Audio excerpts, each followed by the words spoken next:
Stonehouse at the podium if you've got questions for Jack. Jack, how's it felt to get on the field this last couple of weeks here?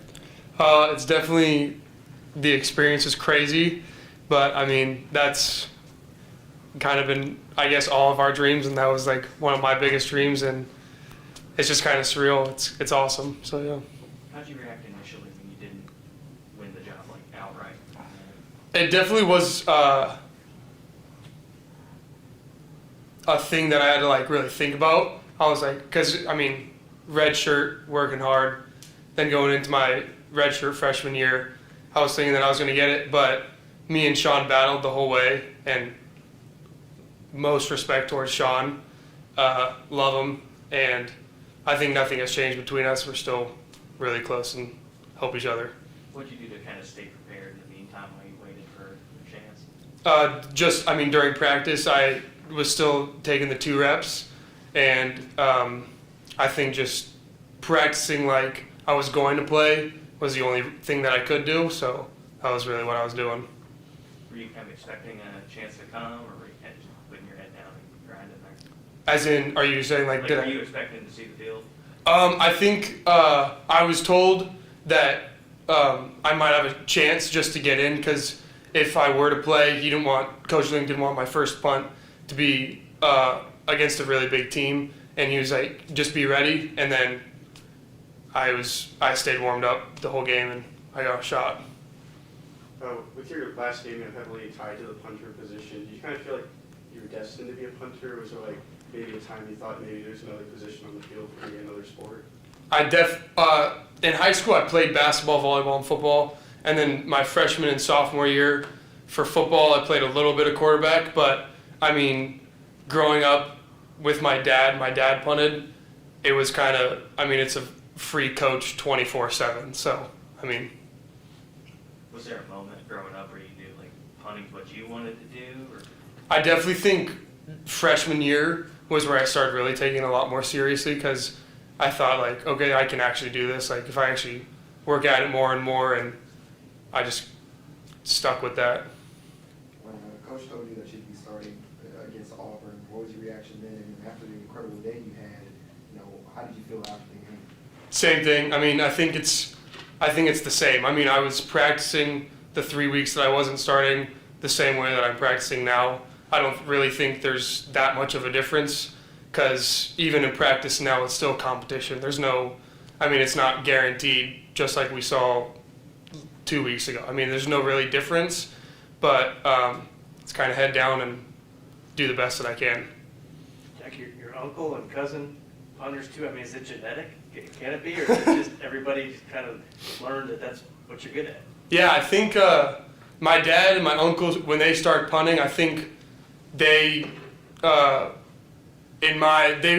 of like led the way, obviously, and then my cousin started, and then I started, and then it was kind of just like, I actually have a little brother who's not punting, and that's like the big thing in our family, but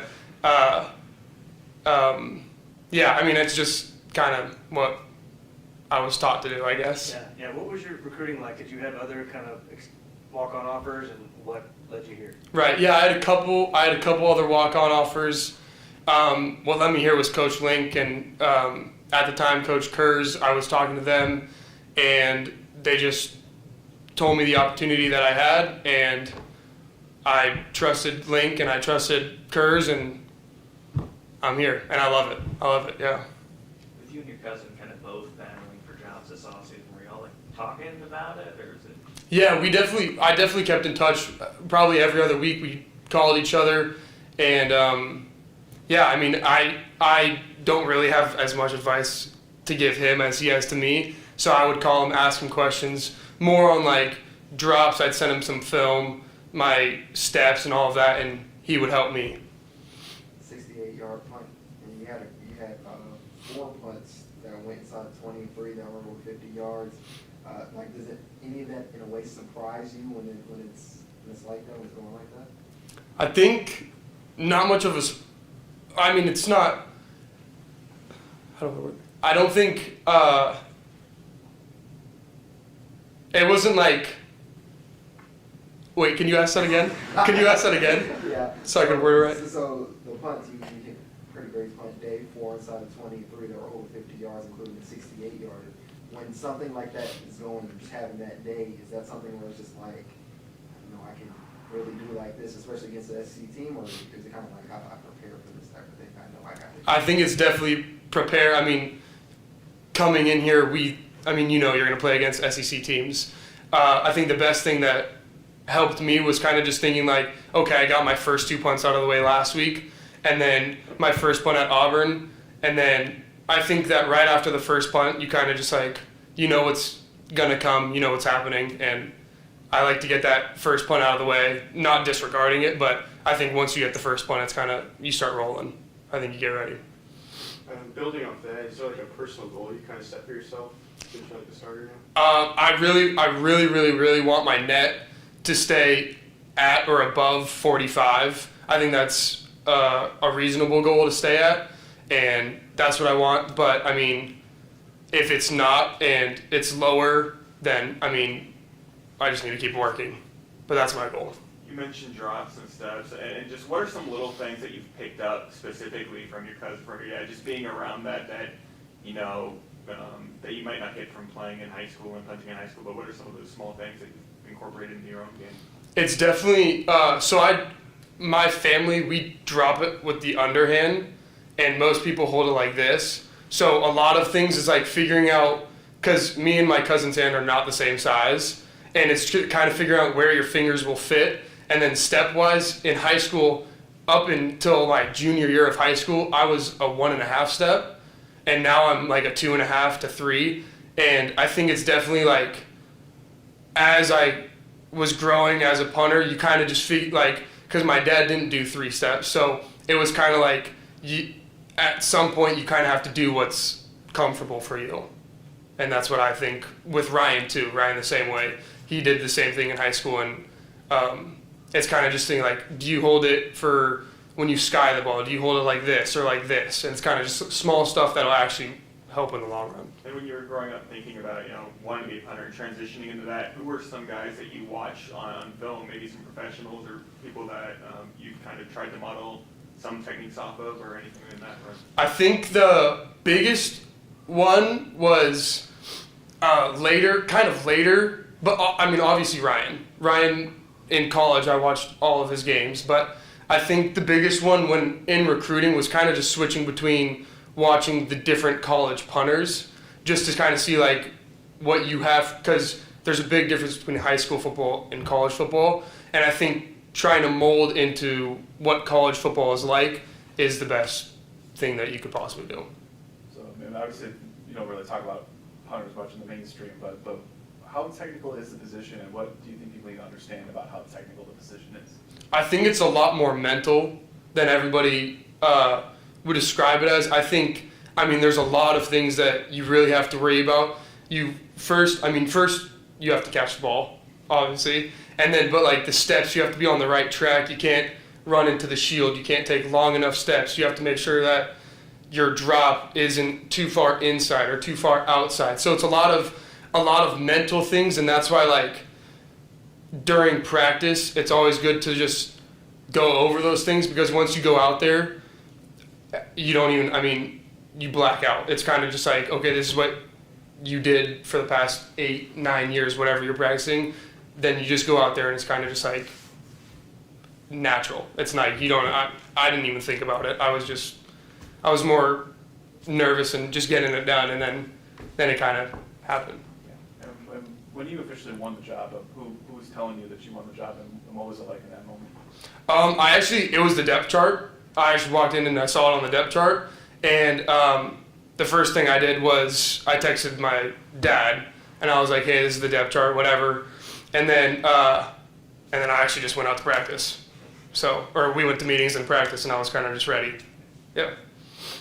Jack, you were talking about the mental side there. You know, in the second half of Auburn on the road at an SEC team, you know, you kind of became one of the main players on the field there. What was that mental experience like when you're out there back-to-back series?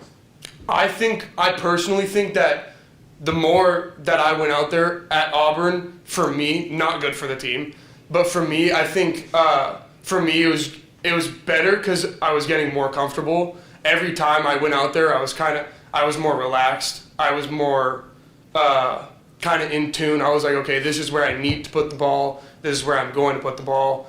I didn't think it was like getting more scary as the time went on. I think I was getting more relaxed. More reps in my position is better for me. So you played some quarterback in high school? Yeah, but yeah, Can you lobby for some fakes or anything? I can throw, but I'm not a quarterback.